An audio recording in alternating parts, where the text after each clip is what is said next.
Bienvenidos de nuevo a Contravías, Diálogos de la Escena, una iniciativa ganadora de la beca La Función Continua del Portafolio Distrital de Estímulos 2021, un proyecto de la CNA, Compañía Nacional de las Artes, y el IDARTES, Instituto Distrital de las Artes.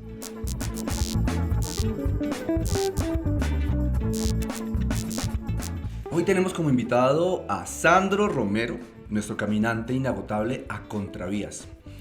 Sandro, querido, bienvenido. Qué gusto Hola. tenerte acá. ¿De qué está hecho Sandro Romero? Pues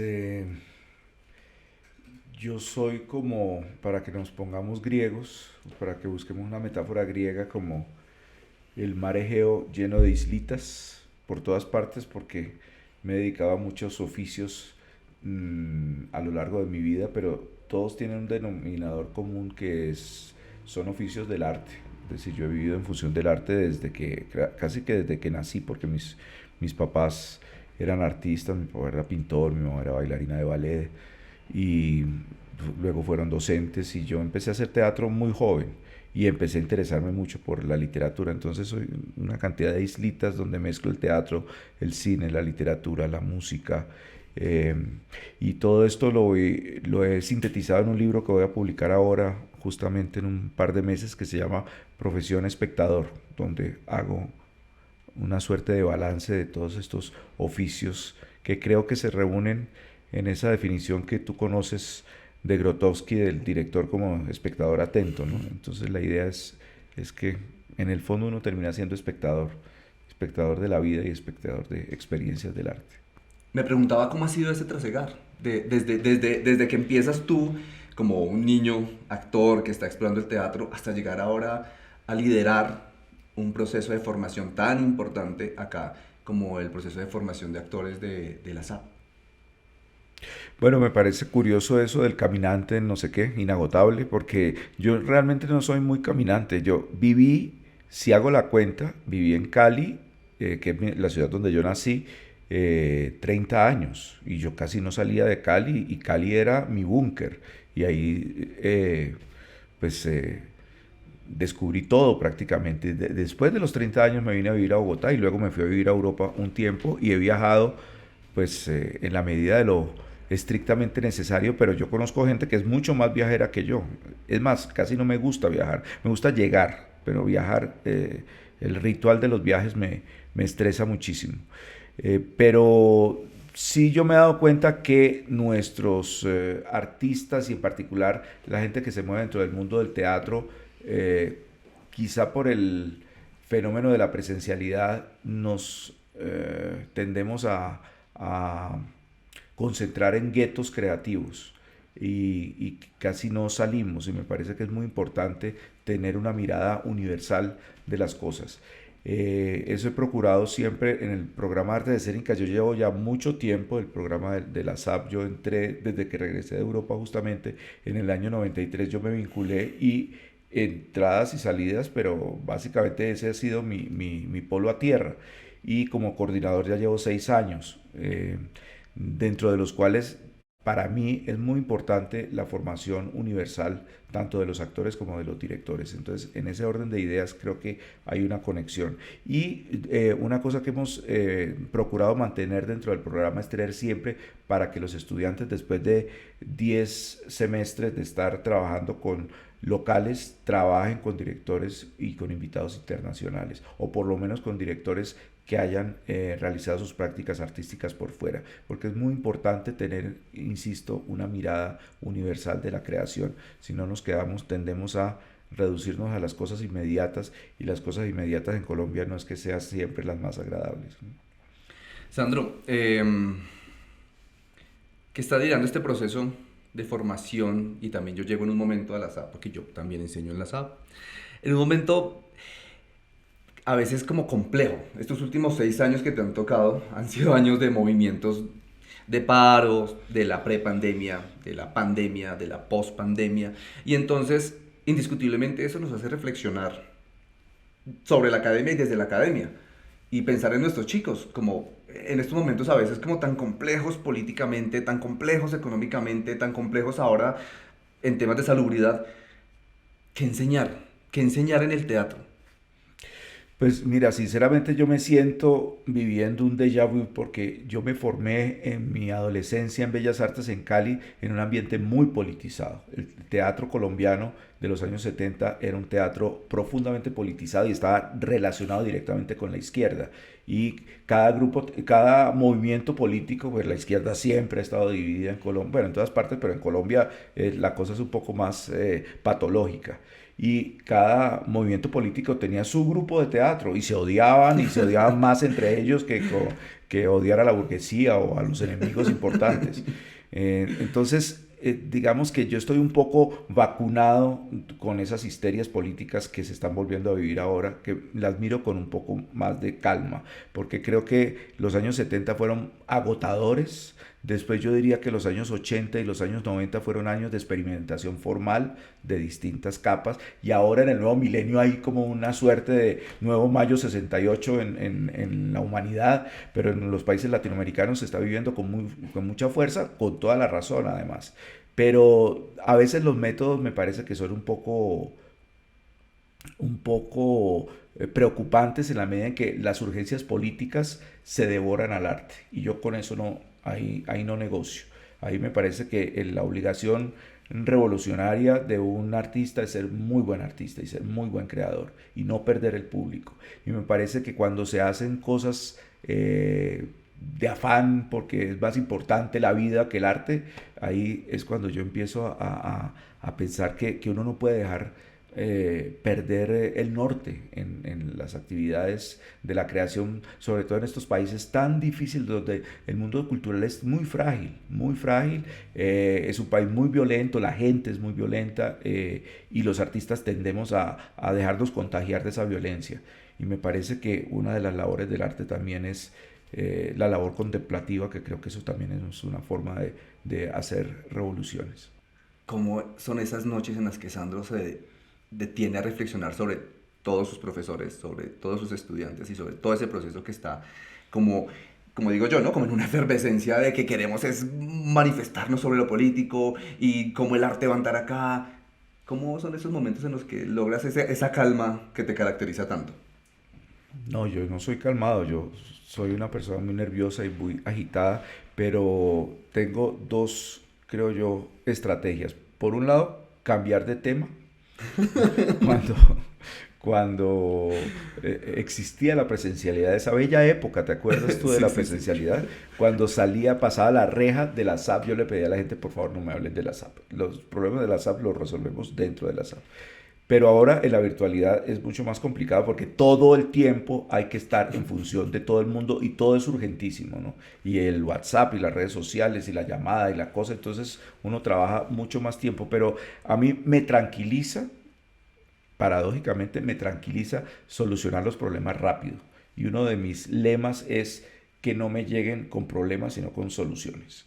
Porque yo sé que cuando la gente llega a lamentarse, tiene la solución, pero le encanta que le oigan su tragedia, ¿no?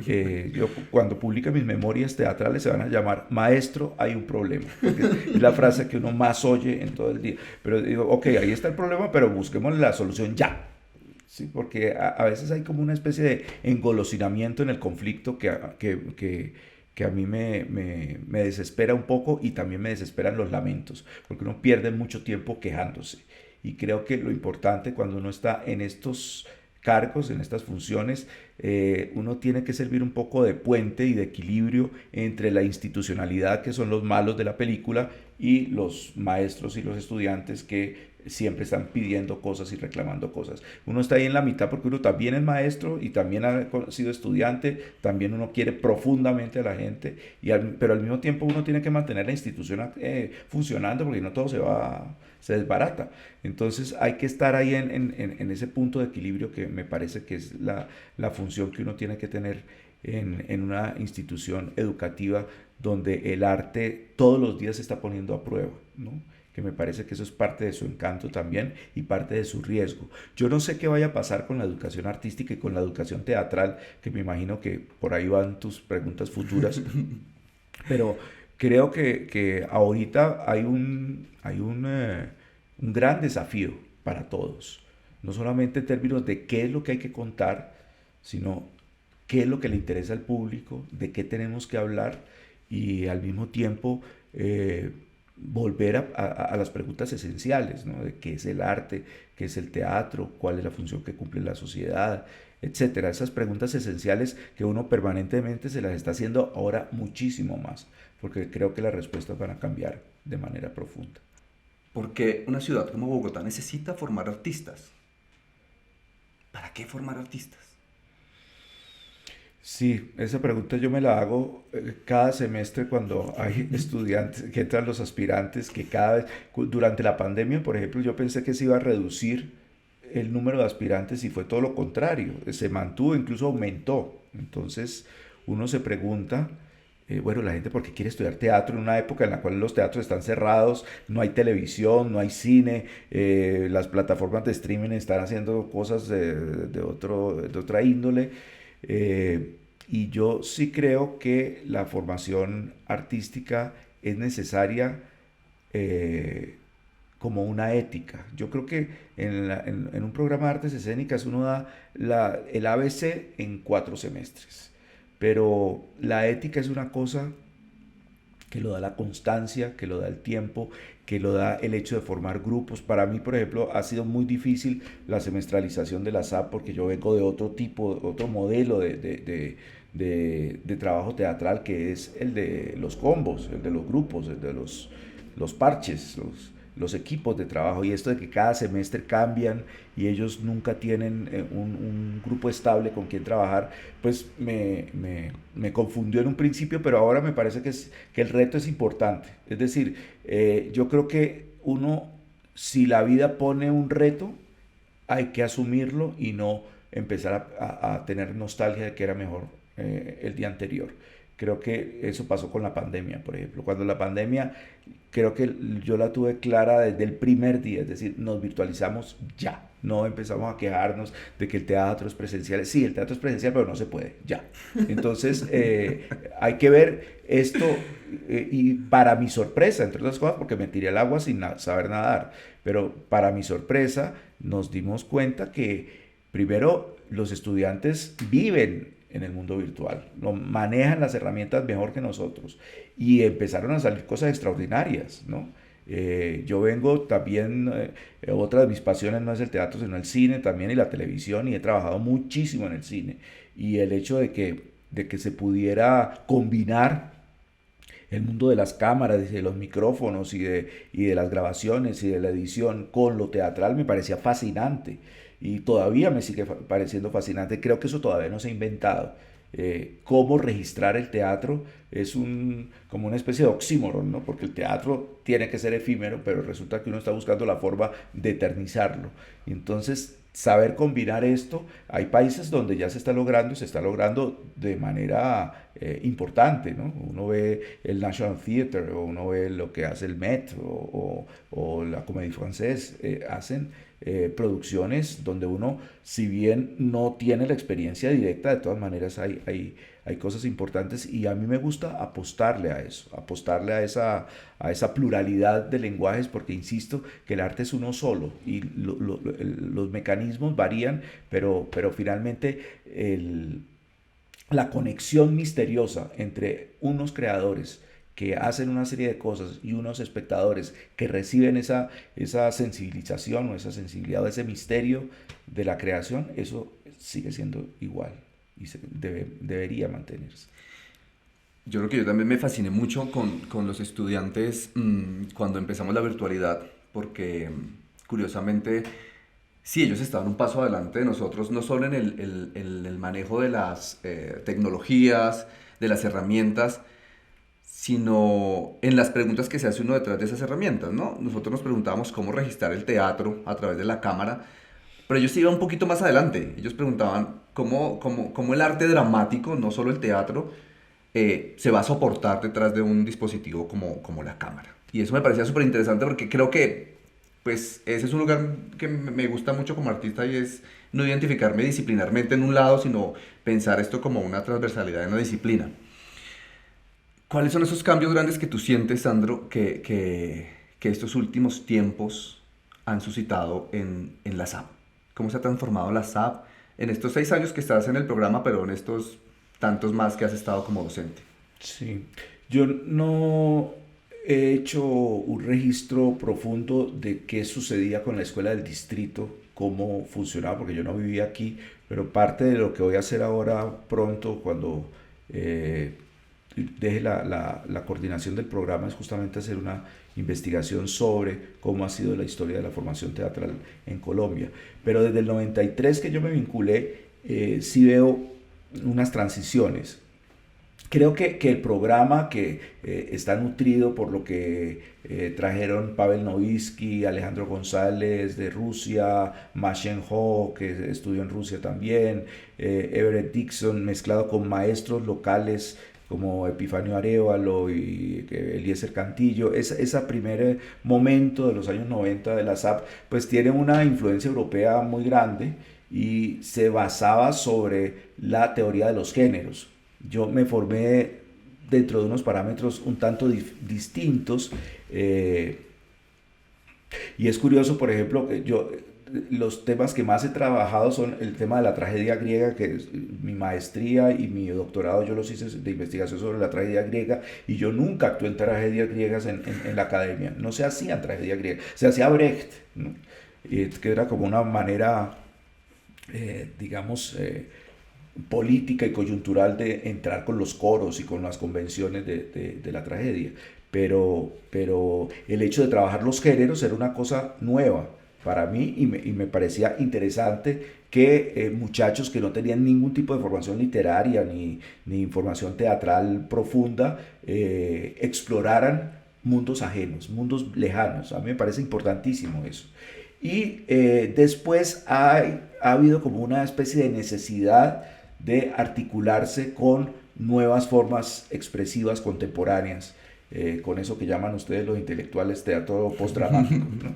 Entonces hay una tendencia a incentivar, y yo creo que ahora en este momento la realidad nos está pidiendo que incentivemos con el trabajo de tanto de directores como de actores, del trabajo para los medios y el trabajo para la cámara, y que eso se combine, que eso yo lo vengo pidiendo desde hace muchos años. Lo que pasa es que esto estaba muy compartimentado, la gente de teatro no le gustaba a la gente de televisión, la gente del cine desconfiaba de los del teatro, había una especie de guetos creativos independientes, y que pues los mejores resultados es cuando se logran mezclar, y yo creo que en la SAP tenemos que incentivarlo en los próximos años, o tendrán que incentivarlo los que sigan, porque pues el mundo no sabemos para dónde va y tenemos que tener herramientas de todos los lados. Indiscutiblemente esto llegó y llegó con la fuerza para quedarse, o sea, toda esta Claro. virtualidad. Sí, pero yo pienso, por ejemplo, en lo que hacía Andy Warhol en los años 60 en Nueva York. ¿Qué era lo que más le gustaba al entorno de Andy Warhol? Rumbear. Como cuando yo trabajé con el grupo de Cali, con Mayolo y con Luis Ospina, lo que más nos gustaba era rumbear. Entonces uno rumbeaba trabajando. Es lo mismo que pasa con las redes sociales. A la gente le encantan las redes sociales. Los jóvenes viven pegados a las redes sociales. Son adictos a las redes sociales. Y digo, bueno, pero si lo hacen todo el santo día, ¿por qué no lo pueden hacer también en actos creativos? Es decir, si las dos cosas se juntan, en vez de estar uno criticando a la gente porque se toma fotos y porque posa y porque hace TikTok y no sé qué, pues utilizar esto como herramientas de creación. Y me parece que es muy interesante y salen cosas realmente sorprendentes. Y me parece que si uno profundiza ahí, es como el reggaetón. Es como si uno se pone a pelear con el reggaetón, pierde. Si uno puede encontrar formas dentro del reggaetón distintas a las convencionales, me parece que ahí hay un lenguaje maravilloso, y que puede ser muy útil para conectarse con el público. Porque cuando uno crea como una especie de templo sagrado donde solamente existen las formas de museo, pero si esas formas de museo las logramos acercar a la gente, es fascinante. Es muy difícil porque también pues eso tiene sus trampas, pero si se logra yo creo que puede ser fascinante. ¿Cómo hacer en estos tiempos que un artista persista, que no abandone? ¿Cómo incentivar a los artistas jóvenes, a los artistas emergentes a que persistan? Mira, esa pregunta es muy difícil. Es como decir cuál es la fórmula para escribir un buen guión, o cuál es la fórmula para montar una buena obra de teatro. No sabemos. Si se supiera, pues la enseñábamos y todo el mundo sería Shakespeare. No sabemos qué es lo que pasa. Entonces, Eh, hay que... hay como una suerte de selección natural y hay generaciones de estudiantes que se forman en grupo y salen en grupo y siguen trabajando en grupo. Otros no. Otros que uno sabe desde el primer día que entraron y dice, este es un artista. Uno lo sabe. Eso se presiente. Y me parece que de todas maneras, pues, ¿cuántos estudiantes entran por semestre al programa Arte Escénica? Un promedio de 35 personas. Se gradúan más o menos un promedio de 20, un poco menos.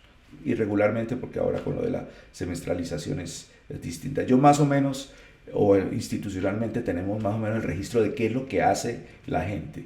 Y todos se ubican. Se ¿Dónde están ubican. esos egresados ahorita? Esos egresados están en todas partes. Yo voy al desierto del Sahara y allá hay un egresado de la Sahara. Eso aparece por todas partes. ¿Sí? Es increíble. Viajan, se van. Pero con la pandemia, la generación de la pandemia a mí me preocupa mucho porque es una generación que no se ha podido ubicar. Es una generación que tiene que trabajar para sobrevivir y no dentro de su oficio. Y dentro de su oficio lo digo en el sentido más amplio del término, digamos en términos artísticos. Incluso trabajar de mesero en un restaurante también lo considero como parte del oficio. No creo que eso sea una cosa... Pero es que cuando la pandemia no había ni siquiera restaurantes. Entonces era muy complicado ver, y eso a mí me preocupa porque yo soy como medio papá con los estudiantes. Los sigo, los persigo, los llamo, les pregunto qué están haciendo. Los quiero muchísimo, de verdad. Entonces esto de la pandemia me parecía que era desconcertante. Ahora lentamente están empezando a aparecer las nuevas posibilidades, pero yo creo que ahí hay una generación que hay que impulsarla muchísimo y que también ellos tienen que impulsarse, porque también está esta cosa que para mí es preocupante de que hay que darles todo. No, yo creo que los grandes creadores son los que se inventan las cosas cuando no se pueden hacer. Y si no hay ayuda del Estado o de la empresa privada, no sé qué, pues uno mismo se ayuda y uno mismo se inventa las formas para hacerlas. Y eso hay que estimularlo desde la academia y creo que eso es una de nuestras funciones como maestros. Los grandes creadores son los que se inventan las cosas en los momentos de dificultad. Sí, sabes que sí, pienso un montón, nosotros como equipo de trabajo reflexionamos un montón sobre eso, cuando pensamos que en un país como el nuestro hay otras urgencias más apremiantes que el arte, ¿no? Necesitamos tener salud, necesitamos alimentarnos, y el Estado pues tiene pues, que atender eso. Y los artistas tenemos que entender un poco también ese lugar, ¿no? A veces los artistas decimos, pero queremos hacer y tenemos que recibir presupuesto para hacerlo, pero hay otras necesidades. Entonces, ¿cómo inventarnos detrás de eso y entender también el lugar del otro y el lugar de esas cosas que apremian? Sandro, tenemos a María Eugenia Penagos, que te quiere hacer una pregunta. Una pregunta es si están preparando a los jóvenes en las técnicas de audiovisual, técnica de cine y técnica teatral, o si lo están haciendo de manera genérica, o evidentemente si hay una división de las tres. Nosotros tenemos un convenio con la Escuela de Cine de la Universidad Nacional, donde hay una materia electiva en la cual los estudiantes de actuación trabajan para la cámara con los estudiantes de dirección, sobre todo de la escuela. Debería ser más, esto tiene que generalizarse, pero por algo hay que empezar. Y creo que han salido muy buenos resultados de la experiencia de esta comunión, porque en las escuelas de cine por lo general forman a la gente técnicamente muy bien, pero por ejemplo la dirección de actores se les vuelve un problema, ¿no? Yo he visto muchos directores colombianos que conozco bien y que he ido a sus rodajes, donde ellos tienen directores de actores, y me parece eso muy extraño, que un director no dirija a sus actores, ¿no? Es una lástima. Entonces me parece que es importante que los estudiantes de dirección de cine aprendan a dirigir actores, porque la dirección de actores para cámara se ha hecho de una manera intuitiva. Yo trabajé cuando empecé a hacer cine con Carlos Mayolo, que era un extraordinario director de actores, pero él aprendió solo, como aprendió cine solo, no entró nunca a ninguna escuela. Y yo creo que él aprendió viendo dirigir a Santiago García, por ejemplo, que era un hombre de teatro. A pesar de que hizo cine, pero era un hombre de teatro, y Mayolo, a pesar de que no era una persona muy entusiasta por el teatro, le fascinaba a García y le parecía que era un genio. Entonces, dentro de la escuela, nosotros procuramos que existan esas conexiones, y creo yo que naturalmente también los estudiantes lo van haciendo y van incorporando el video. Cada vez más hay videos en las obras de teatro, o las obras se registran o aparecen las pantallas y los videobeams y las proyecciones dialogando con los montajes. A mí me parecía muy interesante ver, por ejemplo, el Teatro La Candelaria del Nuevo Milenio, que al principio era reticente a la utilización de los medios y todo, pero ahora ya desde a título personal en adelante no hay obra de La Candelaria donde no haya un video, no uno, muchos videobeams, ¿no? Y en Europa el Teatro del Soleil de Ariane Mnouchkine, que no solamente ha sido una gran directora de teatro, sino una gran directora de cine, ella no dejaba filmar las obras. Ahora todas las obras existen, pero es una lástima que los grandes montajes del Soleil de los 80, por ejemplo, prácticamente se perdieron por una, pues, se perdieron para nosotros, quiero decir, ¿no? Por lo menos uno quisiera tener un atisbo de esas historias que uno le cuentan, de esos Shakespeare fantásticos que hizo, etc. Entonces me parece que eso lo tenemos que ir implementando en la escuela cada vez más, y están apareciendo, pero hay que formalizarlo, y creo que entre más rápido lo hagamos, mucho mejor para todos. ¿Cómo tú auguras o cómo ves la formación de artistas hacia adelante, en 10 años? ¿Cómo sería ese presagio de Sandro Romero en cuanto a la academia? Es muy difícil hacer predicciones, pero yo me temo que los que son artistas salen gracias al rigor y gracias a la dedicación y a la terquedad. Y sobre todo en nuestro medio, donde todo está diseñado para que las cosas no se puedan hacer. Y yo creo que los que por encima de todo lo hacen, creo que esos son los verdaderos artistas. Pero los que lo hacen no por hacer, no por instrumentalizar el arte, que eso a mí me preocupa mucho. Es decir, cuando el arte se vuelve como un procedimiento para hacer política, o para que la gente cruce la calle por los pasos cebras, ese tipo de cosas, yo les tengo mucha preocupación, porque es como minimizar el trabajo y el rigor del texto, de la palabra, de la puesta en escena, del edificio teatral, de las luces, de lo que conforman los lenguajes de la creación. Me parece que quienes se mantengan y persistan ahí son los que siguen adelante. Pero pues difícil ha sido siempre y seguirá siendo difícil. Nuestra sociedad, yo ya me resigno a pensar de que los mundos mejores no existen. Los mundos mejores los hace uno. Uno crea su mundo mejor. Porque no lo van a crear por uno. Estas sociedades no van a construir esos mundos mejores, y nosotros tenemos que crear esos búnkers de la creación, y ahí está una forma de la felicidad, y esa forma de la felicidad hay que tratar de poderla transmitir. Pues bueno, muchas gracias por acompañarnos. Fue Sandro Romero en Contravías, Diálogos de la Cena. Gracias a ustedes por estar con nosotros, y recuerden que la CNA somos todos.